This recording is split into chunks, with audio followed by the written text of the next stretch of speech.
As I'm sure you've noticed, I talk a lot about my membership, the exclusive stepmom community. I freaking love it and all the stepmoms inside. The coaching, the content, the connection you get in this space, it has the power to change your stepfamily life. But I'll be straight, it's not the right fit for every stepmom. And I don't want you to join if it's not the right fit for you. I want you to feel the same way about it as I do. To help stepmoms decide if it is the right fit, I've created a little quiz that you can complete in less than 60 seconds. Answer a few questions, tell me where you stand, and I will tell you if I think the membership is a good fit for you. You can find the quiz at www.jamiescrimger.com/is the membership right for me. That's www.jamiescrimger.com/is the membership right for me. Take the quiz, see where you're at, and maybe I'll see you on the other side. Hey there, it's Jamie Scrimger here, and you're listening to the Kick-Ass Stepmom Podcast. I'm a wife, a mom, a stepmom, a coach, a conversation opener, and a BS caller. 8 years ago, I found myself sitting on the bathroom floor, bawling my eyes out, wondering what the heck I was thinking, marrying a man with 3 kids and an ex-wife. Look, don't get me wrong, I was madly in love, the kids were great, but being a stepmom is, well, it's just complicated. If you know, you know. As a 26-year-old with zero experience in the parenting department, I went to the internet for support. But I was disappointed with what I found. So I decided to create the type of support I was looking for. Raw, real, solution-focused conversations about all things motherhood, stepmotherhood, and living a kick-ass life. Life can be hard, really freaking hard. But it's entirely possible to thrive amongst the tough stuff. Each week, I will bring you tips and strategies and mindset shifts to inspire you to live your own version of a kick-ass life, while bringing you along as I create my own. Let's do this. Welcome to the last episode before we take our annual summer break for the podcast. That's right. If you are new here, each summer I try to take some time off, spend time with family, and just give myself space to come up with new ideas and to see what's next for the pod and for the community. So this is the last episode before that happens. Now, I am also going to be taking some time off social media while the kids are out of school. I'm thinking 6 to 8 weeks. Not quite sure yet, but I'm very excited to turn off the noise and take summer off of social. Now, if you are like, what? Are you kidding me? And you still want to stay in touch, you're still looking for support, I am going to be showing up and releasing content in the exclusive stepmom community. So I have bi-weekly office hours, do free coaching calls, show up in the forum, release interviews and workshops every month. So I am still going to show up there. So yeah, if you are craving podcast episodes and content and support that I don't share anywhere else, that's where you can find me. If not, I will be back in action in the fall and we can regroup then. Now, in this episode, Darren and I tackle some of your stepfamily stressors.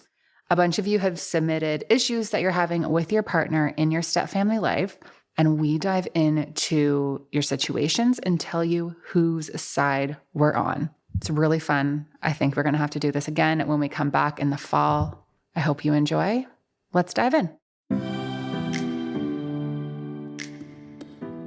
All right, so we are doing, basically, people have submitted situations that them and their partner, or maybe the ex, they're disagreeing with, and we're going to share whose side we're on. Like, we're going to give our 2 cents on the situation. We have to pick sides? We basically have to pick sides. You ready? I'm ready. Okay, so the first one I'm going to read.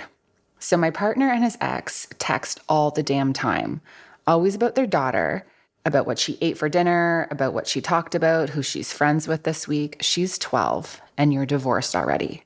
I feel like they need to start acting like they're divorced. The ex should be parenting with her husband and my husband should be co-parenting with me. I find it very disrespectful to our relationship. That's a tough one because it's all about their child. And I think it's fair that what she ate. I know, but I think it's fair that they keep in touch, but maybe it's a summary text once a week. Yeah, like if they're texting all day, every day. You know, I don't think they need to keep in touch all day unless there's something urgent. So yeah, I guess I side with the stepmom there that they should have boundaries on the texting. But I do think it's a good thing that they keep in touch. I like to know at any age if there's something going on with the kids. But yeah, I don't need a daily update all day long. And like what they're eating, who they're friends with, like all of that, especially when she's 12, right? Like Right. that's something that she can be talking to her dad about when they have a phone call at night or vice versa. Right. Yeah. Right? At that point, she should be able to just communicate like, hey, this is what's going on in my life. It doesn't necessarily need to be coming from the other parent all the time. Yeah. Yeah. I agree with that. I think it's nice. It's good that they text about the child, but you're right. I don't think it's a daily thing or a constant thing that needs to be done. I think there should be boundaries and a summary once a week, or the kid's old enough, you're going to get a lot of that information anyways. Yeah. I think it's time to dial it back. Okay, next one. My husband has 3 children from a previous marriage, 13, 11, and 8.5, and we are expecting our first baby in August. My husband only has the kids every other weekend, and we live in a smaller 2-bedroom house. The boys share a bedroom, and his daughter has her own room while we are in the basement as the master with the laundry room. Before getting pregnant, my husband and I talked about what this would mean for space for our little one, and we agreed the baby would get one of the bedrooms and the other kids would share because they're just here for 2 sleeps. A few months into the pregnancy, he said, absolutely not. That's not happening. And he doesn't want to take away from the other kids when they're here. That is tough. Yeah, that's tough because it's been their space and you don't want them to resent the new baby because they're losing their space. You want them to welcome the baby. But at the same time, I do understand that baby's going to be there every day of the week. It's not really fair to the baby. So I'm not really answering that question, am I? I'm just assessing what's going on. That's a tough one. I don't know. When we switched bedrooms or moved, we always had a conversation with the kids and made sure they were okay with it, even when they were young. Mm-hmm. Like, what do they think? And I think that is maybe the kids are still pretty young, but I think that's a conversation they should have with the kids and say, we're going to need to make some adjustments, but at the same time, not just take it away from them. Mm-hmm, for sure. Because you don't want them to feel like dad's gone off and started this new family and now they don't matter and they don't have a space. Because you also don't want them to get to the point where they're like, I'm not going to dad's. I don't even have a freaking bedroom, or I have to sleep with my brothers.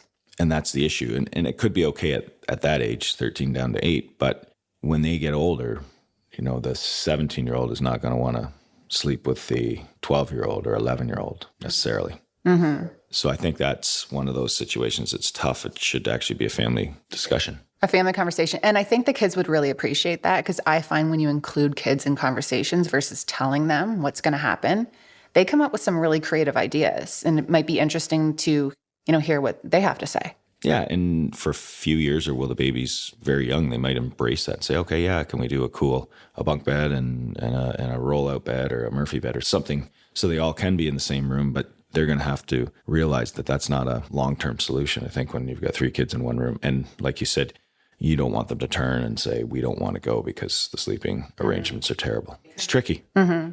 Hey, what you could do with the older one, you could have like a cool day bed and then the crib. So they share a room with the baby, but don't actually share a room with the baby, because when they're there, maybe the baby can sleep in the bedroom. I don't know. That doesn't really work for setting up routine for the baby, but I think you're going to need to get creative. Mm-hmm. I think it's a discussion. I think it's something that you're going to have to discuss, the two of them. And I think it's also something you're going to have to bring up with the kids and say, hey, we've only got so much space and we've got an expanding family. And it may be the same situation if it was the biological parents together, that, there's 2 bedrooms, the baby's going to need their own bedroom because of sleeping pattern, et cetera. You're going to have to move in together for a period, and we'll try and accommodate. Mm-hmm. Think you need a divider from IKEA. Next one, we are allowed to ask the ex-spouse for income and taxes from the previous year. If either party makes more than 15% what the original child support was, it's recalculated. Husband's ex makes more than 15% increase, but he doesn't want to ask because it will rock the boat. But I believe that he should ask because she has the same option to do to him. And 60% of his income goes to child support, resulting in my income paying for the majority of everything, even though I have 2 kids of my own from a previous marriage and deal with my own child support custody issues. Well, we've learned that lesson. I think you just have to ask, because you can go along and try and not rock the boat, and then it flips. If you're worried about rocking the boat will be rocked at some point. Yeah. Well, the problem is it could flip. What if income changes on the other side and they come back and ask and you never did? Well, you can only go back so many years. Mm-hmm. Likely. I'm not sure where the jurisdiction is for this, but you can only go back so many years. So if you never asked, after so long. And it's maybe ask, but say I'm not going to do this. If it's going to become a big issue and a costly issue and it's only a marginal amount of money, you may not want to rock the boat. I know there's times when we look at it and it's just marginal amount and it's not worth ruffling feathers because it could be a battle that just would be as costly as the amount. And we've done that. But I do think the thing here is that he doesn't want to rock the boat. And I totally get that. Some people don't want extra child support. They don't want to, create more stress, but she's paying for everything. So it's affecting her. So maybe that's a question or a conversation about how you're handling finances in the house. Because if you're responsible for everything and are supporting him because he doesn't want to have his ex support the kids the way that she should be, that's another story, right? Like that's impacting the stepmom's income and she should get a say on that. Like if you're going to be splitting everything and going to be doing finances together, then you need to be on the same page. Yeah, I agree with you. So I guess what did we tell her to do? Well, I guess it's a conversation. Maybe he needs to get another job and start pitching in more. Well, no, I think it's a case of you've got a deal, take a look at it. And again, if it's marginal, maybe you don't go, you say, hey, I could ask for this, but I'm not going to because it's marginal. But if it's enough, you might have to go along with the agreement. Because again, sometimes those agreements can be interpreted different. And, we have run into that where there's gray area where we're fine with the deal and, don't ask for any changes, but then they look at it and want changes. And, we should have maybe all along done something different. I think it's really important to just follow the rules. Follow the rules of the agreement so that there's no gray areas as much as possible. All right, next one. Is it appropriate for the old nuclear family to take pictures together without the new spouses? I think it's okay on certain occasions if you have a graduation for the child. There's nothing wrong with the original or biological parents having a picture with that child and without the step involved, whether it's husband or wife. I don't think there's anything wrong with that. Or it's nice for the kid to have. Yeah, it's not about, but at the same time, we just went through this with graduation. We had a picture as well ourselves, but we actually didn't do that. But we had a picture of you and I and my son. And I think that's wonderful. But I don't think there's anything wrong if that child wanted one with their parents. Yeah, I think if you're constantly taking like family photos and the new spouses are not involved, that's a whole different story, right? So if it's a special occasion, but I also think the new spouses should be included. Mind you, it really depends on their relationship with the stepkids. Like maybe they don't want a picture with them. Just because I think it's important to remember that just because you look at your stepkids as like having a certain role in your life, maybe they don't feel the same. Right. And again, I don't think you should take that away from the child. I can remember one of my cousins' parents had been split. They had an engagement party and their mom and dad who had been divorced for years, were sitting beside them. And he asked for a picture with his mom and dad. And I don't think there was anything wrong with that. It was a special occasion for him. He wanted a picture with his parents beside him. It's not about two parents. He didn't ask them to go and he wanted a picture of the two of them. He wanted a picture with his parents. And I don't think there's anything wrong with that. For sure. I'm going to interrupt this episode really quickly to give you the inside scoop on brands and resources that I'm loving who also help support the show. I want to tell you about Stepmom magazine. When I first became a stepmom, I always struggled to resonate with the support out there. There was just this huge double standard. Moms were encouraged to keep it real and stepmoms were judged for doing the same. And amongst the overwhelming amount of resources for moms, there really wasn't much for stepmoms. That resonated with me, at least. Except for Stepmom magazine, that is. In fact, almost 10 years in, Stepmom magazine is the only resource that I revisit time and time again. So Stepmom magazine is a monthly online publication for any woman who's dating, living with, or married to someone with kids. The articles are written by all the leading stepfamily therapists and coaches, and the support is second to none. Stepmom magazine has tons of information on topics like co-parenting and dealing with stepkids and dealing with the ex and disengaging and raising teenagers and being a full-time stepmom and having an ours baby. They cover it all. If you're a stepmom listening to this podcast, you need to check them out. And you can use the code JAMIE20 and you'll save 20% off anything and everything in their online store. So that's all subscriptions, back issues, and stepmom ebooks. This magazine is the longest standing, highly regarded stepmom resource for a reason. Go to stepmommagazine.com and use the code JAMIE20 and save 20%. A huge priority for me over the last year or so has been my sleep. My bedtime routine is something that I'm trying really hard to be deliberate about, because I know that when I get off the screens or read a book or journal and have a hot drink before bed, I sleep way better. I've also learned the difference that great sheets can make. A few months back, we got the bamboo sheets from Cozy Earth. We got the sheet set and the duvet cover, and guys, I can't even. They blew my mind and are by far the softest, most comfortable sheets I've ever slept in. And I get hot at night and regularly get the night sweats. And these sheets are temperature regulating, which is perfect because it helps keep me cool. Certified free of harmful chemicals, easy to wash, won't pill, and have a 10-year warranty, I cannot recommend these bamboo sheets enough. And of course, I have a code for you, so you can use the code JamieS40 for 40% off. Yes, 40%. Investing in good sheets makes such a huge difference in your sleep. And when you get good sleep, you show up as a better version of yourself in the morning. You deserve it, and the people in your life deserve it. And seriously, they're just so soft. So JamieS40 for 40% off. You can go to Cozy Earth's website or jamiescrimger.com/Cozy Earth and use the code and you'll be good to go. Sidebar, Cozy Earth also has the bamboo jogger set that I'm always posting about on Instagram. Also, so freaking comfortable. Highly, highly recommend.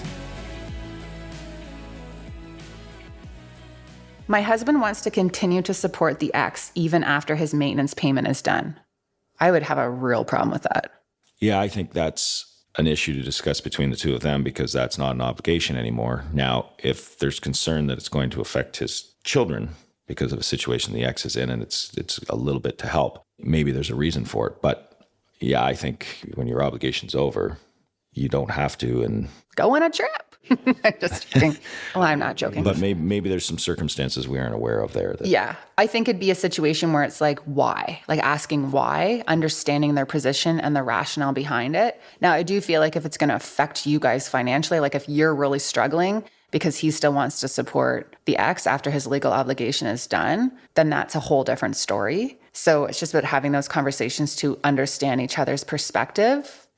Absolutely, because you don't want to see them get into financial difficulties because of that. But at the same time, you're right. If it's going to prevent you from doing things because you've got this monthly obligation, that's not fair either. So I think sometimes the dads feel dad guilt or the partners feel guilty and feel responsibility to support their previous spouse. I think it's really important to remember that like everyone is responsible for their own life and they're responsible for their own financial independence too. And if the legal obligation is up, they should have been planning on how they're going to survive without that, right? Like the marriage is over, so the legal obligation is done, in my opinion.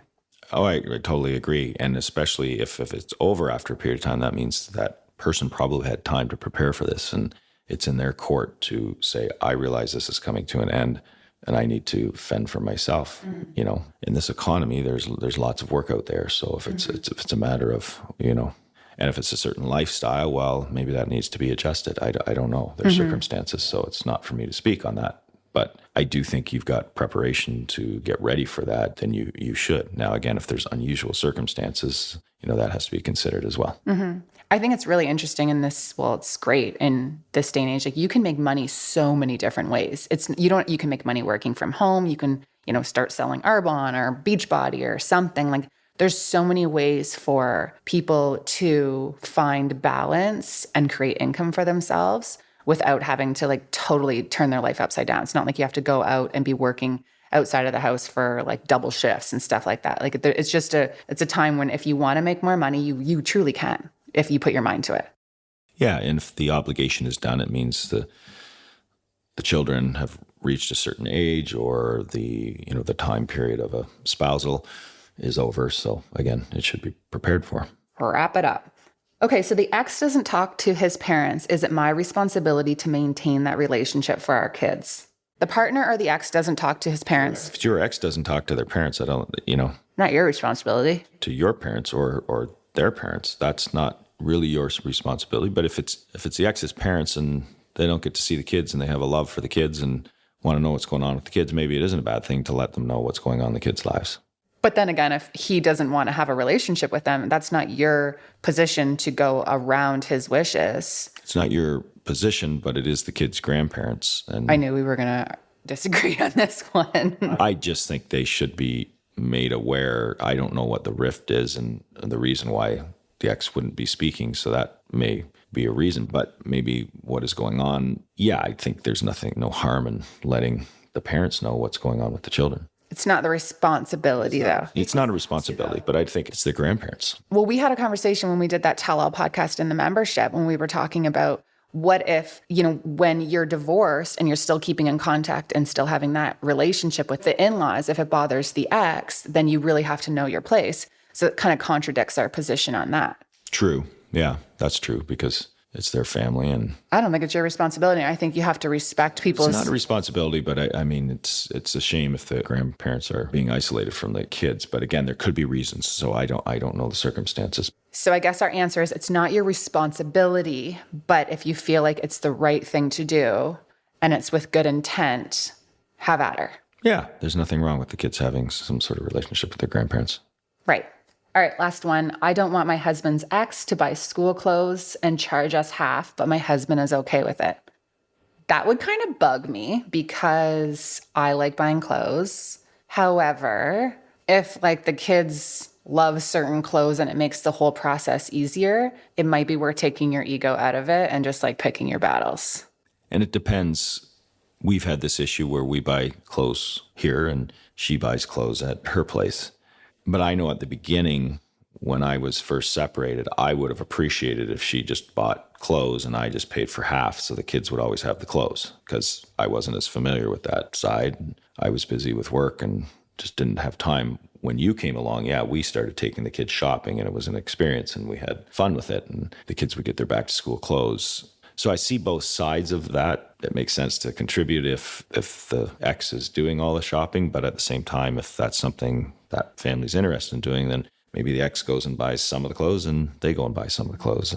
But her husband doesn't have an issue with it. So again, I would just let it go. Yeah. To be quite, if it's become this ongoing thing and the kid's happy, the kid has clothes, the system is working, you can still buy some stuff at your place. Now, if he's paying for half the clothes and the clothes always stay over at the ex's house and they never show up and they're in rags at his house, then that's not working. They should be buying clothes on their side, not contributing to that side and let her cover that. But if the clothes are going back and forth with the kids, I don't think there's a big deal with the ex buying and them contributing or do a bit of both. Yeah. So as a stepmom, that would bug me. But as a mom, I would want to do that. So I see both sides to it. And that's mostly because I'm a control freak on both. Mm-hmm. Well, honey, you know what? This was a quick one. Those are all the questions that were submitted for the Whose Side Are You On? I think we're going to do more of those when we come back after our break for the summer. It's great to hear those things because we've gone through some of those things and you end up, obviously taking our own side when we disagree, but it's interesting hearing other people's perspectives and not knowing all the circumstances. We've at times said, well, do this, this, and this, but this could happen. So it's not sort of like side A or side B. It's like this whole situation, there's that area in between where you often have to meet partway. Mm-hmm. And I think it's really interesting because, we're 9 years in now. So we just had our 9th wedding anniversary. And I look back on a lot of the things that used to stress us out, specifically me, and they don't matter anymore. So it really does pass. You do move through things. We've just kind of learned to be like, yeah, this actually doesn't matter. I used to stress out a lot about skinny jeans remember, my stepson loved Joe Fresh skinny jeans and he would only wear Joe Fresh skinny jeans. And so we'd want to bring them to his mom's house and then they wouldn't come back or they would get ripped or there was just all of this stress over even transferring things back and forth between the two houses. And as stressful as it was, it passed. It's just not even an issue anymore. So I guess my point is things will pass. It's a phase. Yeah, we've been together for 10 years, but we can remember when people bring up these questions and their concerns and they don't like it and they don't want, we had all those. Mm-hmm. But you're right, after a while, you look back and think, okay, it wasn't as big of a deal. But when we're in the trenches, there were times where you and I would have an argument over because I sometimes not want to rock the boat or, I didn't see it happening and you would see it. The kids, this pair of jeans didn't come back. I wouldn't notice that. So it was big when we were in it, but you do get through it. And on the other side of it, it doesn't seem as bad. But I know what it's like when you're in the trenches. So. Yep, shoes rough. All right. Well, thank you so much for taking the time, Darren. We always love when you join. You're welcome. That's it for this one. Thank you so much for tuning in. If you haven't already, and if the podcast has been resonating with you, I would be forever grateful if you would head on over to iTunes and give the show a rating and a review. And if you know someone who would benefit from listening to this episode, be sure to send it their way. Now, if you are craving more, head to my website, jamiescrimger.com. There are lots of blog posts and podcast episodes and resources available for you over there. And if you really want to dive in, I do take on a limited number of coaching clients every month. So you can book one call or work with me for 3 months. Either way, we will create an individualized plan for your unique stepfamily situation. Remember, sitting around biatching about how hard being a stepmom is won't make being a stepmom any easier. If you want change in your life, it has to start with you. Chat with you next week.